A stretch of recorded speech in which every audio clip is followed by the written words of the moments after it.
Hi, everyone. It's Steve Politi from NJ Advanced Media. This week's Rutgers Rant is brought to you by the New Brunswick Development Corporation. A big thank you to our sponsor and to all of our listeners for the continued support. Now let's get to the show. From NJ.com and the Star Ledger, welcome to the Rutgers Rant, your one-stop podcast for the Scarlet Knights. With your host, Steve Politi, and Rutgers insiders Keith Sargent and James Cratch. Let's start shopping. Hello, everybody. Steve Politi from NJ Advanced Media. Welcome back to the Rutgers Rant. Sarge and Cratch are here with me as always. Guys, 2-0. Nice trip up to Syracuse with Sarge. A wonderful 3.5-hour drive back because the two of us didn't realize there was an airport in Syracuse. That's okay. We'll know that for next time, if there is a next time. Doubt there'll be a next time. I really not much to say about it. It was a classic Greg Schiano win, circa we want to say 2007. Not a lot of offense. Defense was great. Special teams were great. They had the formula. I think they knew midway through that game, maybe even earlier than that, it was going to be one of these tight nip and tuck contests. They didn't want the offense to lose it for them. The defense was just good enough. And most importantly, they got what you guys thought was the most challenging win, road win, non-conference win that they needed. Sarge. Yeah, I think we know what Rutgers is now through 2 weeks. And what they are is a really, really Big Ten caliber, very good defense, a very good special team. So again, like we talked about last week, two to three phases they're really, really solid in. And then the offense, I think there is, Greg called it a work in progress, but I don't even know if it's a work in progress right now. It has a long way to go. We'll talk about some of the issues in a minute, but I think it's a team that Greg is going to do everything he can to disguise, to cover up the warts, on offense and do everything they can. And that's not turn the ball over. That's the main thing. Because as you talked about time and time again, if you don't turn the ball over, or if you're committing turnovers like they had the first 2 weeks, you're going to give yourself a chance to win in the fourth quarter. That's exactly what happened again. And I think now at this point, we just know what the team is. Yeah. All right. Let's just dive right into those warts. And, I think I got a lot of emails. It's always an interesting sign with where the fan base is moving expectation-wise. A lot of emails that said, we're 2-0, but, or despite the 2 wins, ... And I think people are concerned about the offense. I think they're certainly concerned about Noah Vedral. Cratch, we've talked about it a lot. And if they had a better option at quarterback, they'd be playing him. I look back at the game now, 22 of 28, 145 yards, 1 touchdown, ran the ball a few times. The biggest thing, as you mentioned, Sarge, 0 turnovers.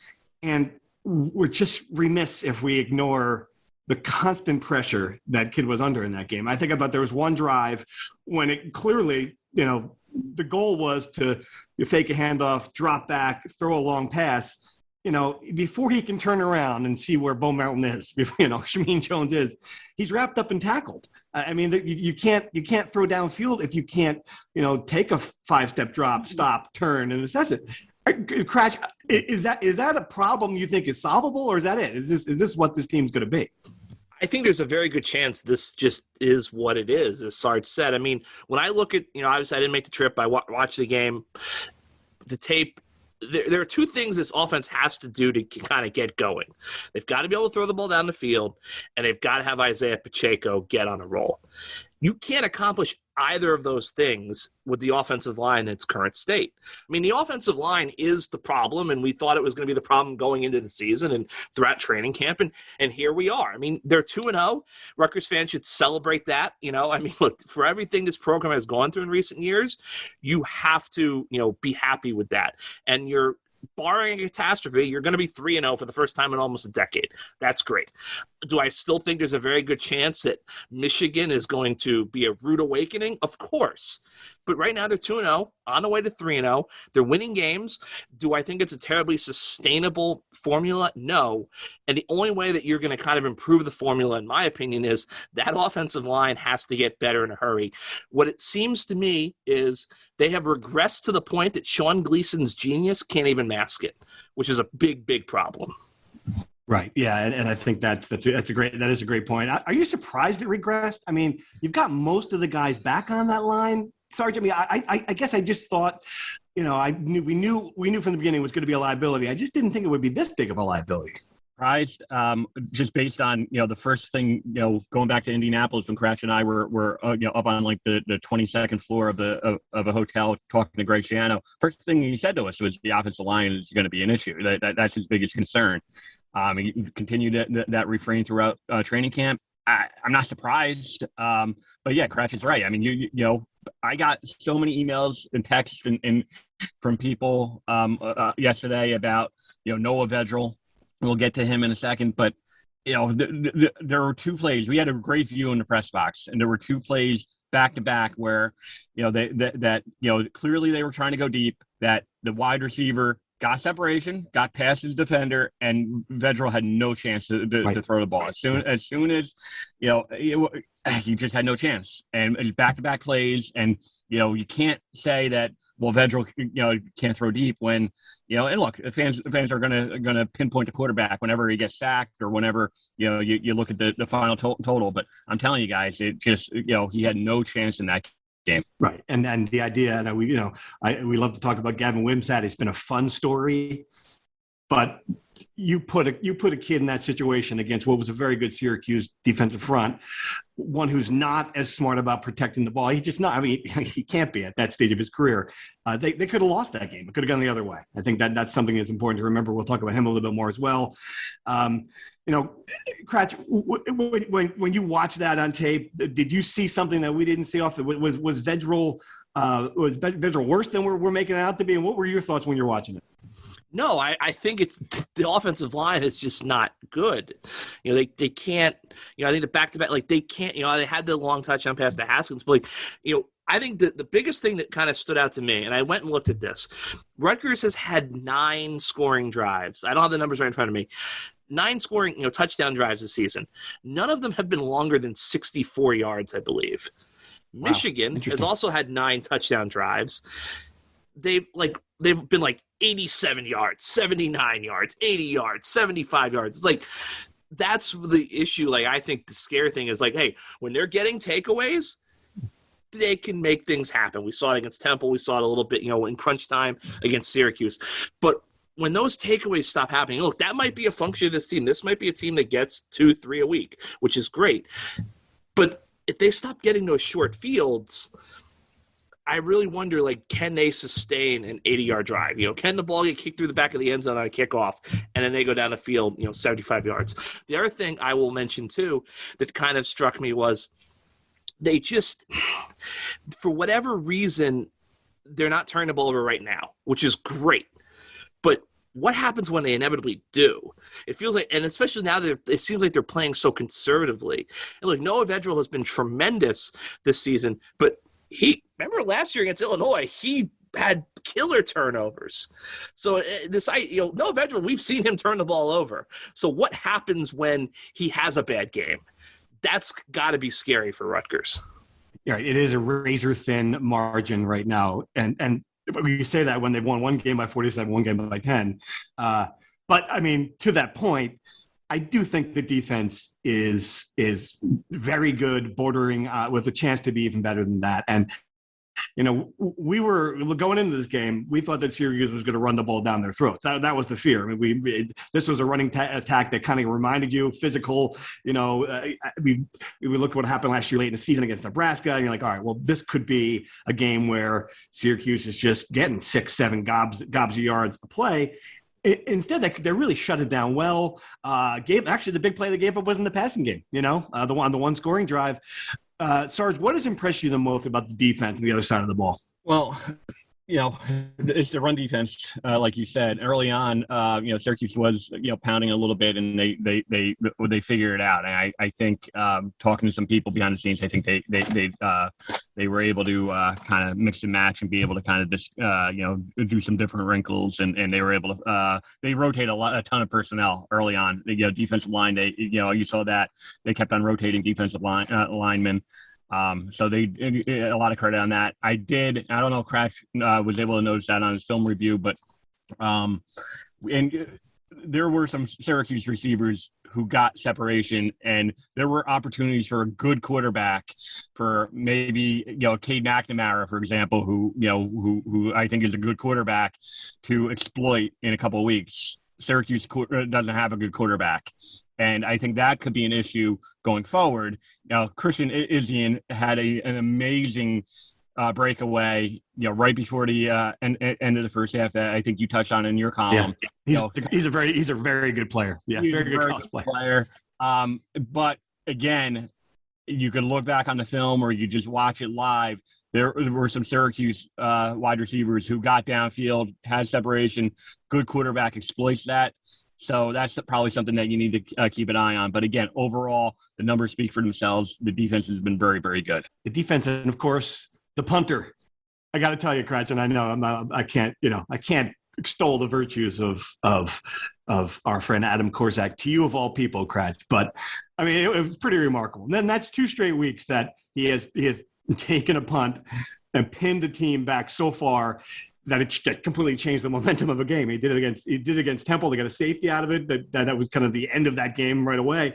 And in that game, third quarter, Rutgers goes 3 and out right away to start the second half. He laces the 69-yard line drive to the 1.5-yard line.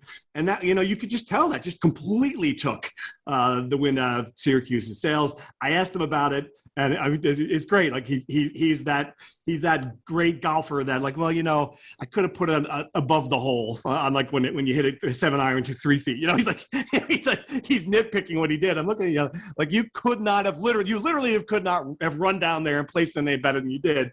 But he's a master of his craft, man. I mean, and said he might trying to come back for a 5th year, which is pretty remarkable, Kratz. It is. So I will, quick little story time. I can't remember what exactly the circumstances were, but 2018, his first year at Rutgers, I wrote something about, like, he is a weapon. Like, Rutgers has to use him as a weapon. And word got back to me that the former head coach kind of scoffed at the idea. He's just a punter. What do you mean weapon? We don't want to punt. That's why you punt. Boy. A punt is an offensive play. And Greg Schiano and his Adam Shire clearly understand that. And it's just, I think, look, after all of the best pound for pound player on the team, after all the horrible seasons, it's just incredible to see Adam Korsak's ability being harnessed to win in a good way. Exactly. And a good team. It's incredible. It's not just like, he had a great game in the 30-0 loss at Iowa. Right. It's like now, I'll be honest with you, I went up. I was like, has a punter ever gotten a Heisman vote? Because wow. You laugh. Start the campaign. Do it. I mean, if I were Rutgers, I would start a campaign just to have fun. It's funny, of course. But but that being said, I mean, we all vote for the Heisman. I was sitting there thinking to myself, the Heisman is supposed to go to the most outstanding college football player in America. Adam Korsak, for what he does, is got to be pretty close. He's the best punter in America. I don't care if some guy in the SEC has got bigger number. I mean, he is the best punter in America. We've seen him for 4 years now. So, yeah, it's just incredible. He is a guy who, I think I know you were kind of tongue-in-cheek, but, yeah, he could punt them to a bowl game because they have a formula that they've proven works. Now, I'm skeptical it's going to work 4 more times, especially as we get into Big Ten play, but if he keeps pinning people back there and they stay healthy, which I think, one thing I forgot to mention, this team's basically at peak health right now. So what happens when inevitably 1 or 2 guys go down? That also has to be a concern for them. But that aside, Adam Korsak is brilliant, and it would not shock me whether he gets the extra year or not next season. And I don't think anyone really knows it's the NCAA. You can't really ever predict what they're going to do. Wouldn't shock me if he goes to the NFL and revolutionizes the NFL punting game, because I know that usually rugby punting is not a thing in the NFL, but I mean, come on, look at this guy. Like, there's got to be someone who can make it work. I'm envisioning now if the former head coach giving a press conference answer on Adam.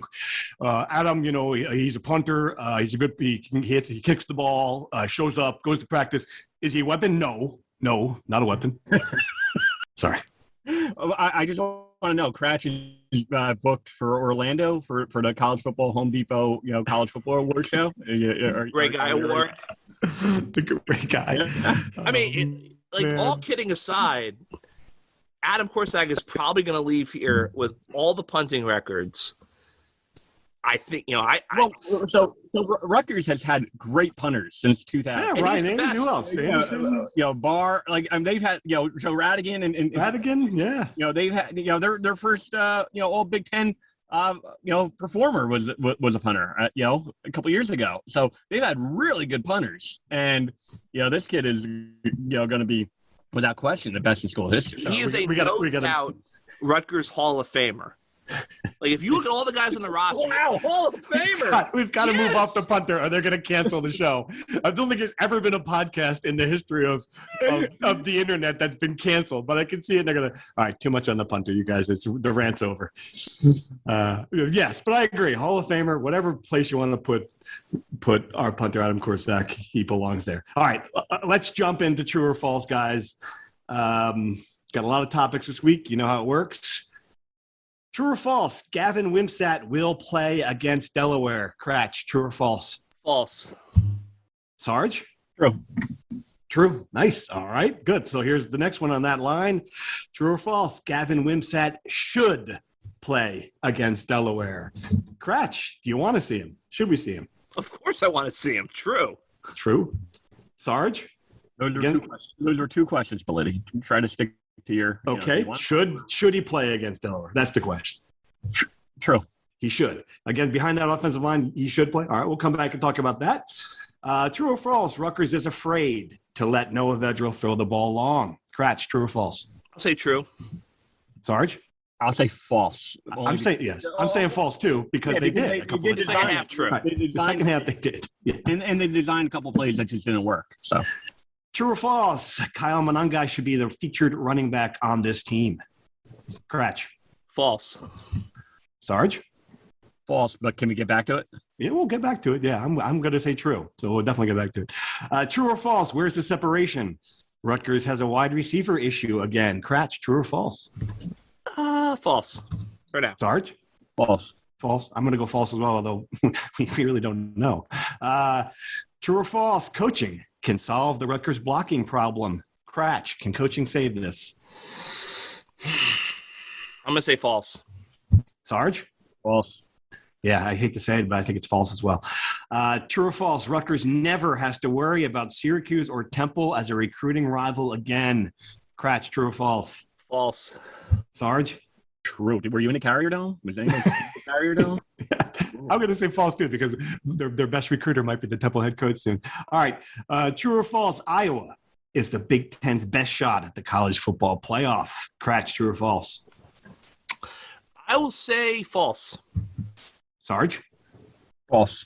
I think it has to be true because I don't think Ohio State's getting there with the one loss. I mean, and finally, true or false? If you ever want to hide an embarrassing video, the best place to do it is on the ACC Network's Overflow channel. Cratch, true or false?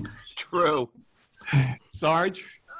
True. I mean, the emails we got from people about that. I mean, like, I wanted to say, like, I answered a few of them. I just can't solve this for you. I'm sorry. I just don't know where the game is. I don't know what to tell you. ACC Network X. I guess they made look like Matt Millen and the Big Ten Network from the old days look like the peak Howard Cosell Monday Night Football commentator. It's almost like me back a couple of years ago when Rutgers had that credit card fraud scandal, and I'm learning about the dark web for the first time. I had no idea. My wife and everyone who I know are making fun of me that I had no idea. It would be like me trying to find the dark web, the Rutgers fans trying to find ACC Network, and the amount of emails and the text. And I felt so bad. I mean, I just, it's 2 weeks in a row they've had issues with finding the game. And if you're a fan that is relying on TV, which a lot of them are, I feel bad for you. Yeah, it's rough. It really is rough. All right, so why do you guys think they should stick with Pacheco? He's the most talented back they have. We've seen him, flash, look like a Big Ten player. We've seen it happen. I just think, and look, I'm not saying the leash should be, as long as you can imagine. I mean, at some point you got to go with the hot hand, but right. It's just they have to get him north-south. I mean, I still see, and I get it. continue every week. I don't understand.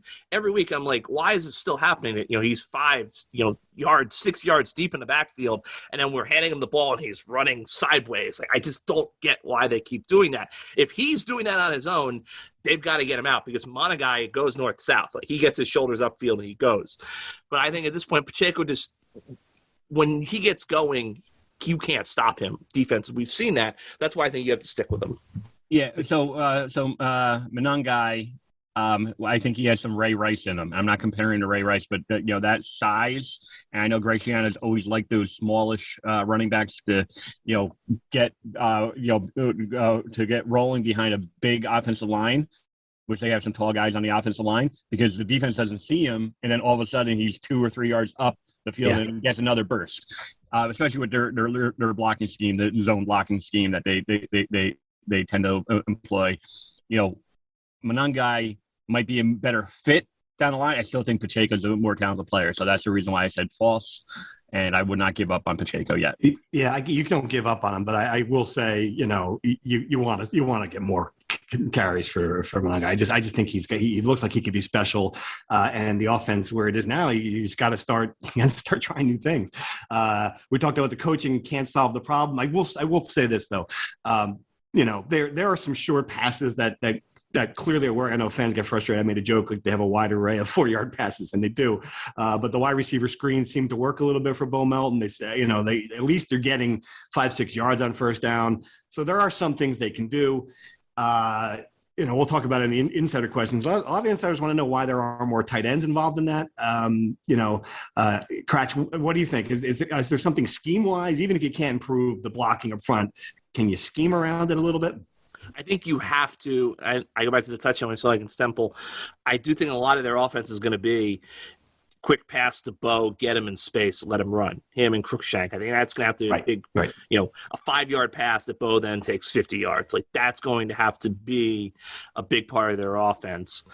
But no, I mean, like, look, as I said, like, this offensive line is what it is. I mean, it's understandable. It was a mess when Greg Schiano got here.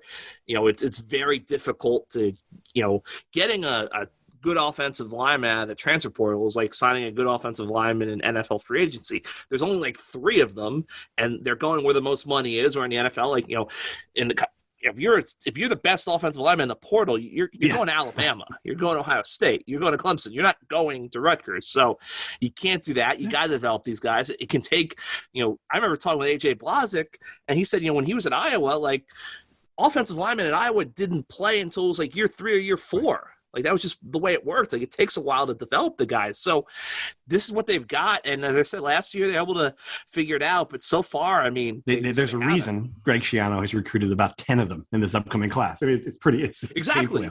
But even those guys are going to get here, and they might not be ready till like 2024. Yep. So it's, they're going to have to figure something out. Hey, Rutgers Rant listeners, it's Steve Politi from NJ Advanced Media. We appreciate you supporting this podcast and the sponsors who help us continue doing it. This week's podcast is brought to you by the New Brunswick Development Corporation. If you listen to this show, you love Rutgers. And if you love Rutgers, you know the positive impact that DevCo has made on the campus and its community. We thank the New Brunswick Development Corporation for its continued support and for helping make this podcast possible. Now back to the show. All right, insider questions. As always, we asked our people subscribing to our text service for questions each week for the podcast. Got a lot of good ones as always. I appreciate it. Thank you for participating in the show and for subscribing. This is a great one. I want to start here. CJ and Basking Ridge wants us to name the 3 dumpiest college football venues you've covered a game in. Pretty timely, Sarge, considering where we just came from.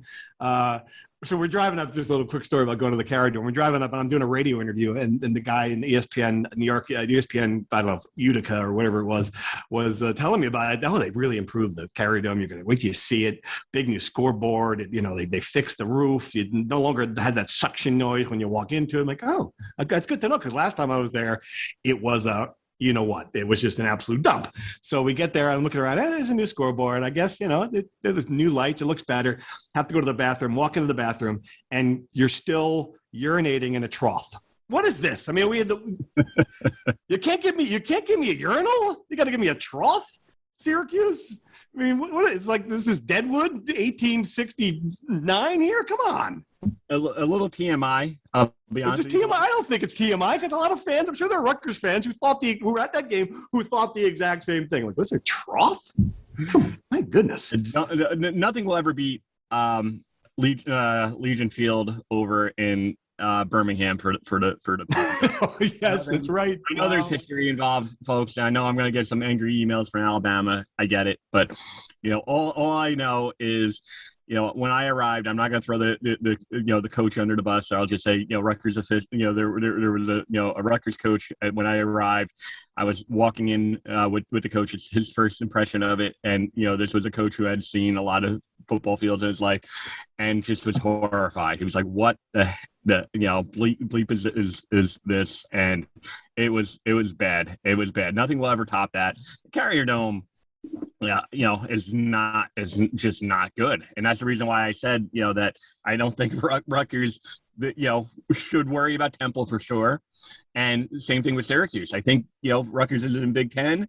Big Ten is going to be better than the ACC for a long time. Rutgers has better facilities.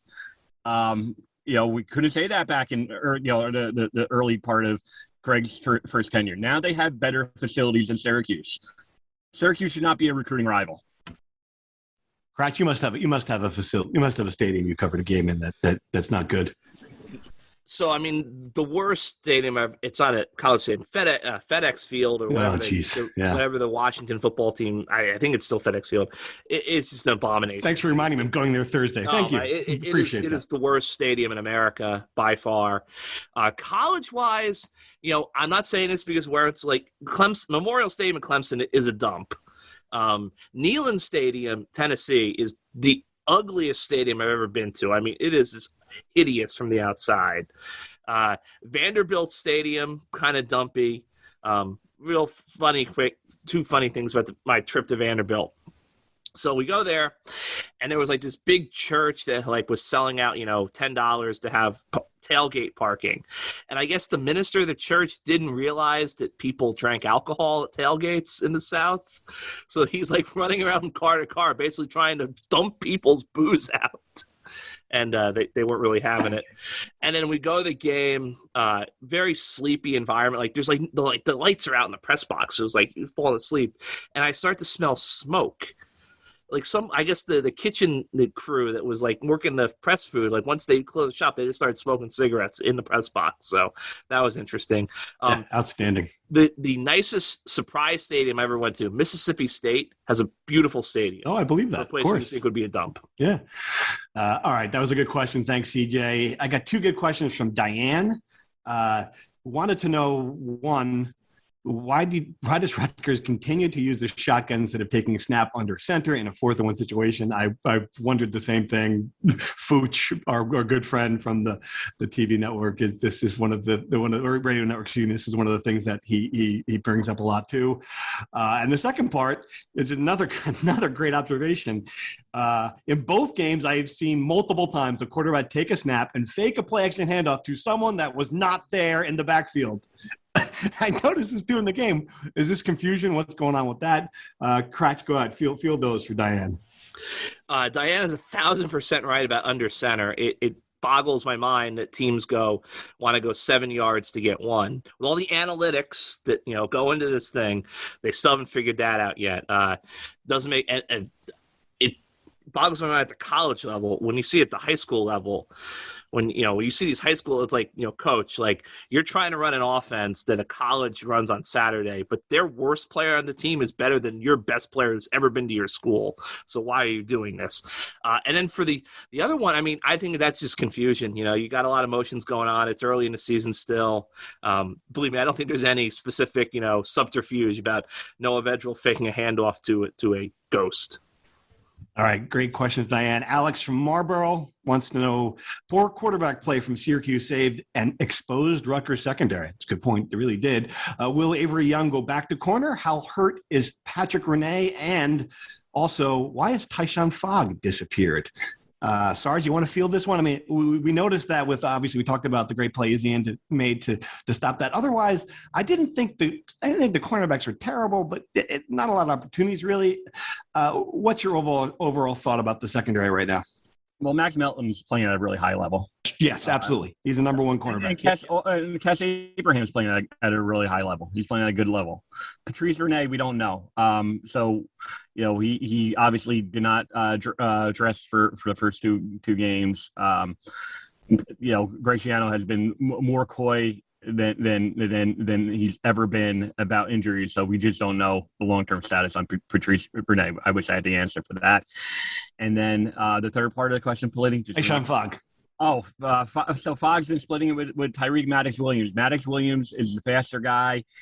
He's going to be playing in those third down sub packages, and they play a lot of third down sub packages. So that's basically the reason why Fogg's numbers are going to be, Fogg's going to be down, in there on running situations on early downs, and Maddox Williams is the faster. So those two are basically splitting it at this point.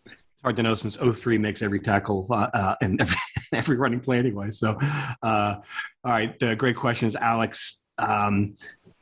We've got one from this came up last week. Let's ask it again. Would you modify your preseason predictions based on what you saw through 2 weeks? And it's funny for both Rutgers and the rest of the Big Ten. The court wants to know. I was thinking about this. What I saw from Rutgers makes me think, with only a couple exceptions, the defense will give them a chance to win.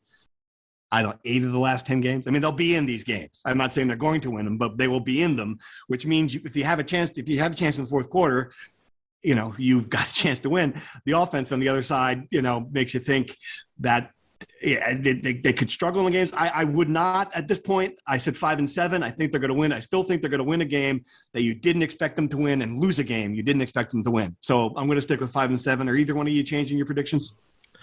I would say I think 5-7 is more realistic than I thought a couple weeks ago, but I think it's hard to make a wholesale change. I'm not ready to go to 6 yet. Because one, I just don't know how much longer, and I don't know how they can continue to win this way. It's a very difficult kind of formula to replicate week in, week out.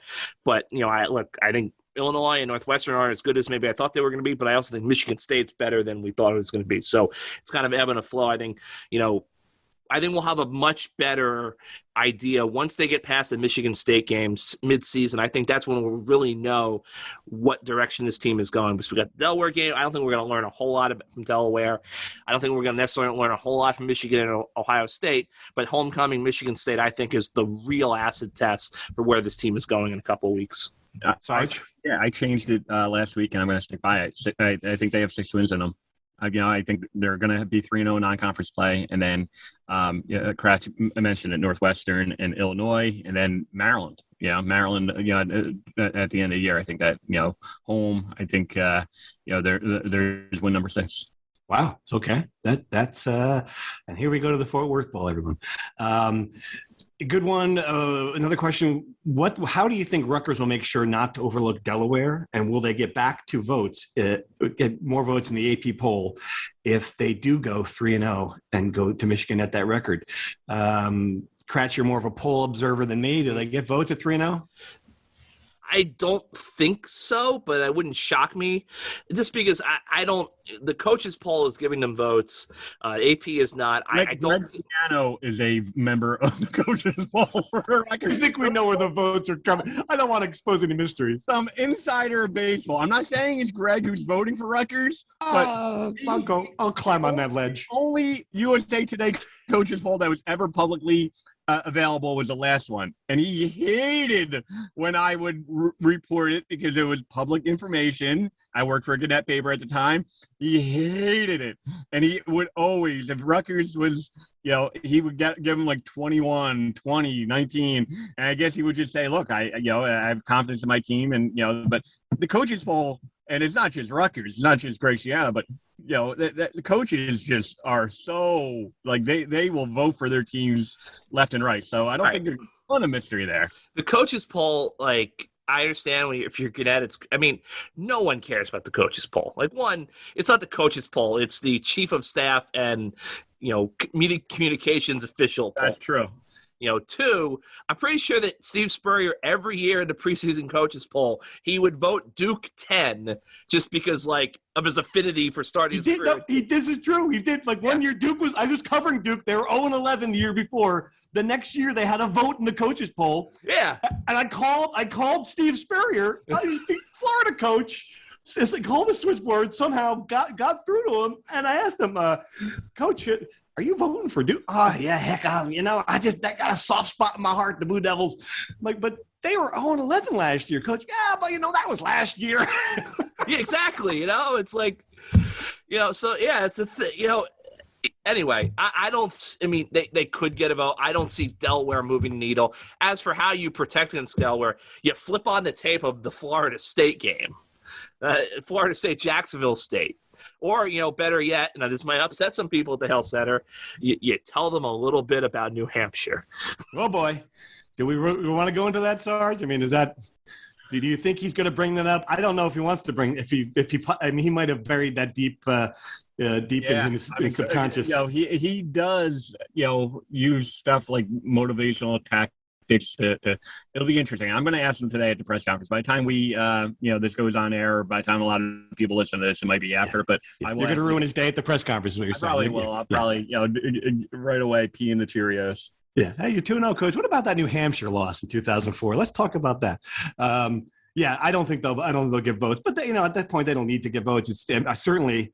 They'll have an opportunity against Michigan if they play well to change that in a hurry. So we'll come back and pick that game in a minute. I'm trying to see if there's any other good questions we have here. Here's one, Cratch, for you. A couple weeks into the season, who looks like the best team in the Big Ten? Is it Penn State, Iowa, Michigan State? It's Iowa by far. By far? You don't think Penn State? By far. Penn State's for real? Here's I think it depends on how good Wisconsin is. I still think Ohio State has the best chance to get to the playoff in the Big Ten simply because they're not going to play Wisconsin in the regular season. They're not going to play Iowa. For them, they should be able to win almost all. For them, it's really beat Penn State and you beat Michigan. You're in the title game. And I think that the loss to Oregon, as long as Oregon doesn't, lose 3 games from here, as long as Ohio State wins the Big Ten title, I think they would get in with 1 loss. I think that helps them. Right, but I look at, Iowa.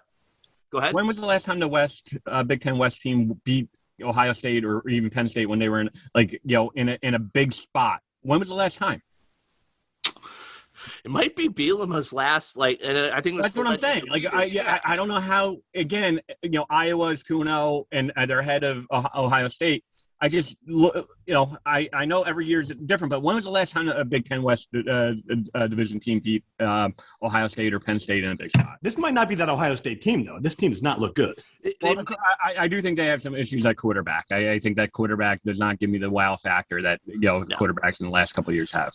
I think I even think Wisconsin has a better chance than you think. Because if they beat Notre Dame and then run the table and win the West, beat Iowa, it's going to be hard. And Iowa, part of me thinks Iowa has some crazy loss that you really can't explain every year. That being said, Iowa started last year 0-2. They looked like the best team in the Big Ten West potentially by the end of the year.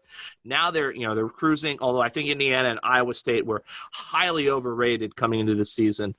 But, yeah, I still think it's Ohio State just because they have a more manageable regular season schedule. And if Ohio State has 1 loss and they win the Big Ten title, they're probably getting in. All right, everyone. Thanks for the questions. Great job. As always, we appreciate your feedback and, of course, for subscribing, having a fun time this season, chatting with you all on the text service. All right, Delaware preview, guys. I was thinking about this. There must have been a moment where Greg Schiano settling into his office. He's happy to be back. He's familiar circumstances. Feels good about being home when he just stumbles upon the 2021 schedule and says, "Who the hell scheduled Delaware?" And, I just can't. He must have. This is exactly the type of team he does not want to play. A good football championship FCS team. Delaware hasn't looked that impressive, but we know from history this is the obvious game. You look past New Hampshire. We mentioned Villanova; they lost too early in Greg Schiano's tenure. What do you think about this one, Cratch? What can you tell me about Delaware? And do you think it's as big a trap as I think it is? I don't think it is. I think I was thinking it's like the fact of college football scheduling so far out, so Chris Ash comes in and he basically they have to spend money to get out of the Miami game that Chiano scheduled and the UCLA series and everything. But then Chris Ash gets to leave behind this gift basket of, you get to play Delaware, which is, FCS semifinalists. And then somewhere down the road, even worse, you're going to let Monmouth show up in Piscataway with their hair on fire, the most fired up team ever coming up from the shore for this moment. So this circle of life with scheduling. Maybe we should stop scheduling games 20 years in advance. They run the ball well. I mean, they've been. I think they won by like 10 against St. Francis. Maine, which is up and down. I don't think it's the trap game that everyone thinks it is. This is a school that they lost 17-14 at Pitt in 2019. But other than that, they haven't been terribly competitive against ACC opponents. They're not like North Dakota State playing a FBS team, Power 5 team like every year. Every year. They don't necessarily dabble a lot in these types of games. I think Rutgers has a physical advantage. They should be able to win this game comfortably. I don't think it's going to be 65-0. This is not a MEAC team or a SWAC team, but I do not see this being the trap game everyone thinks it is. All right, so let's do predictions. We don't have a line. I'm going to set it myself on like 21. What do you think? Is that a good line? 21? That sounds good to me. All right, so we'll see if that's wrong. We'll see if Vegas is more generous than I am. Sarge, you go first. Pick the game. Yeah, I've been conservative with Rutgers. I think they're going to explode. This is going to be okay, where they explode. And again, we didn't go back to it, but I think Wimsatt does have a package for him. I mean, I just think that we based on everything that we've seen and reading the tea leaves with Graciano, it's not poured any cold water on the idea. This is the type of game where you play him just to get him a little bit of experience. If you're going to play him this season, you would hope to play him in the game against the 1AA. So I think there will be a package for him. I have no inside information. We haven't seen it in practice. So no one can say, well, I have no inside information. It's just me speculating here. I think that there will be a package for him. I think Rutgers is going to win big again. I think the offensive line is going to need to get some confidence and have a dominant performance. But I say 38-7. Wow. Okay. Cratch. I will say like 31-7 or something like that. I don't think that. I mean, I guess that's only a touchdown off from what Sarge said. I mean, I think this is a test where this is a big, moment for Sean Gleason in that we've talked all about how he's, able to kind of make his system fit the personnel he has. They might have to kind of retool this offense a little bit on the fly and find some new things that are going to work given what they have. So I think this is an opportunity then potentially experiment a little bit, try some different things out. I will say, actually, I don't even want to give them 31 because I don't think this team can, unless they get a wave of takeaways, I don't think they can score 31. I will say 28-7. So your line is right on the nose. All right. I'm the one who's 2-0 against the spread this year. So I'd say this with absolute certainty, whatever the line is, I'm taking the points. I just don't like this game. I get crazy things happen when we bring one of these opponents in. I think it'll be hard to get up for it with Michigan looming. I see it being I think Rutgers is going to win the game, but I think it's going to be a much closer game than neither one of you think. So I'm going to go something to the effect of 35-28. Kind of game. So we'll see who's right when we come back next week. So let's talk about Wimsatt really quick, though. Sarge, you think he's going to play? Kratch, you don't think he's going to play. Why don't you think he's going to play? It just seems very quick to me, and I also feel like we know that Greg Schiano loves the gamesmanship and the vague, never wants to give up proprietary information. It just feels like if you're going to try to throw the Wimsatt curveball at someone, I don't, why would you do it against Delaware? Get an experience. Yeah, because you can't do it against. That's a very valid point. You can do it against Illinois. Where are you going to do that? So that's that. But I was going to say, that's where I have to contradict myself. Provide a counter argument. Is that if you don't play them against Delaware, right, you can't throw them out there in the big house, or you don't want to play against Ohio State. So then we're getting, we're now a couple weeks down the road. It's like you're going to play him against Michigan.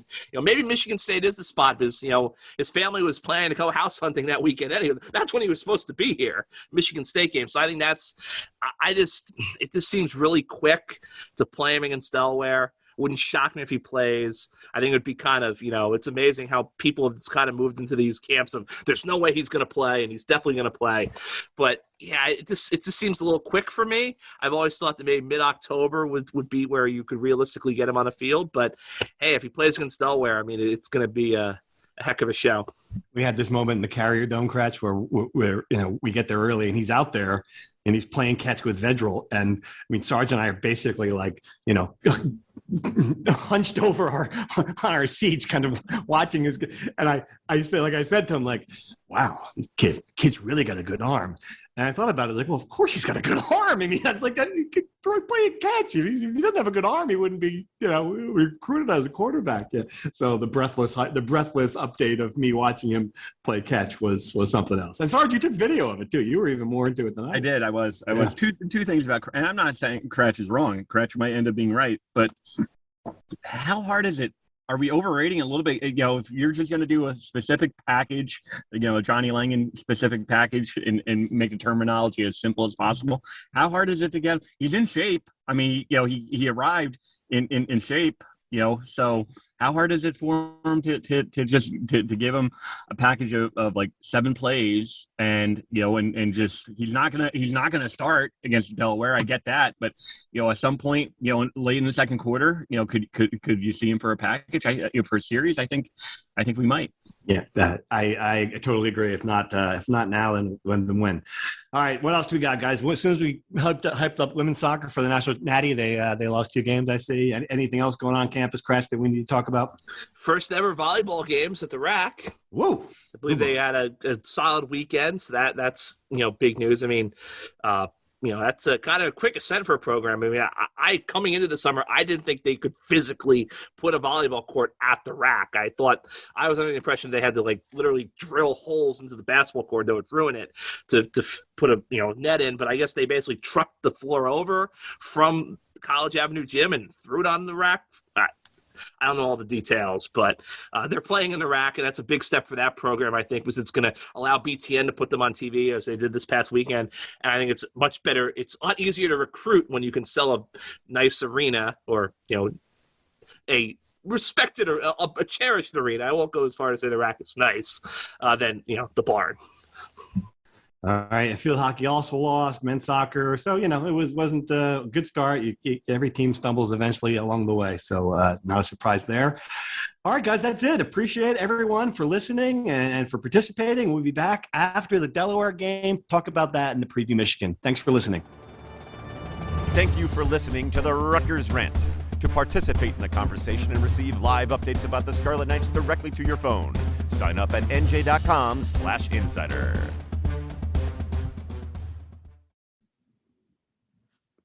You haven't heard enough from me yet, huh? Steve Politi here for one last thank you to this episode's sponsor, New Brunswick Development Corporation, and to listeners like you who make it all the way to the end of the show. We'll see you again soon.